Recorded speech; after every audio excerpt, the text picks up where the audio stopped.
Every pastor has a funny or memorable moment that has happened in their career or their journey. Is there one that stands out to you? Something funny that happened either during a sermon or during a service that sticks with you? That sticks with me. You know, it's funny, I can't think of one, to be honest. Okay. That's one that I'll probably need someone else to tell me, remember when this happened. What has happened? I've not fallen off a stage at any time. Well, thankfully not. You know, it's a funny thing. Because I'm ever so deliberate, Right. I've never lost my message. And I've played back, what will you do if you can't find your message?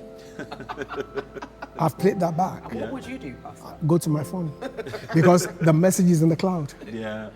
Yeah? It's I can't Maybe that's think not of such one. a bad thing. Yeah, no, I can't think of one. I think everything has been too amount of structure. Yeah. Clear-minded. Clear-minded. Yes. Forward thinking. All of these things that we've No, I uncovered. do. Funnily enough, the way I operate, if you, Peter, said to me, Pastor, I'll come and see you at 5 p.m.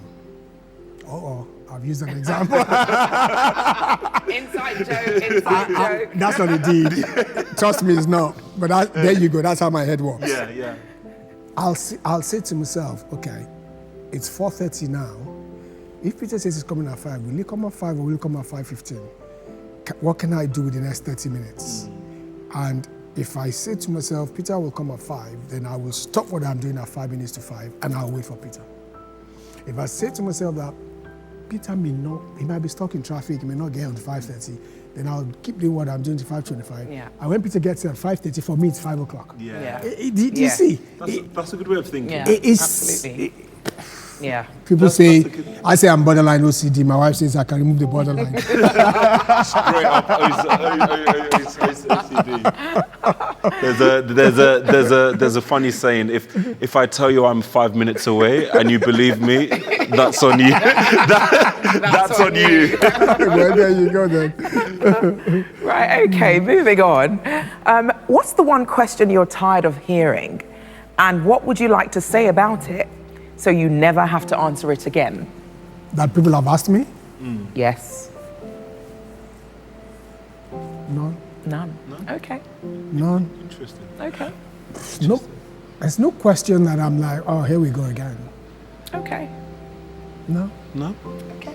Great. And I guess finally, with 60 years of life experience now, what's one advice that what's one thing that you wish you could share with your younger self? That's an interesting one. I've functioned in four major industries. I was a banker, then I became a consultant, a systems process consultant, then I became a trader in the markets, and then I became a pastor. Right.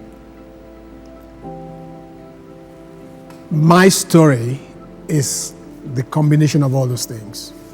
But the one thing I would have told my younger self, and the one thing I would say to any young person, is find what you do, you enjoy, and stick to it. I think people lose sight of the power of longevity. In any sphere,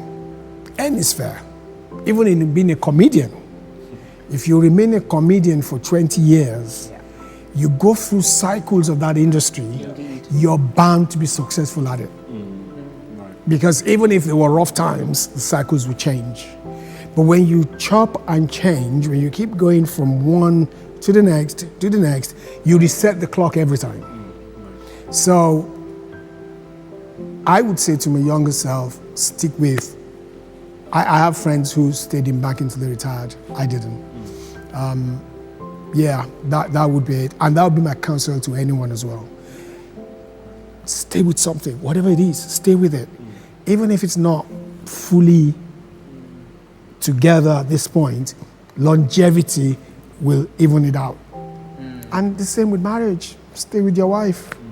I'll be 33 years married in November. I think that's the one thing that I have stayed with. Oh, thank God for that. Honestly. Well, thank you so much. It's been a pleasure. Thank you so much for your time and to hear from you. Thank you so much for sharing your life with us. And happy birthday. Happy birthday. Thank you very much. Looking forward to it. Great. We'll enjoy it. And here's to the next 60. The next 60. Let's stay with 25. Let's stay with 25. Do you know what I always say? You know when people pray those prayers and you will get to 90, I always say to wherever your heart desires, this is it. That's where you will get to. And you shall get there. Yeah. Amen. I would say just make each year worthwhile. Yeah. Yes. And however long it's going to be is up to God. There we go.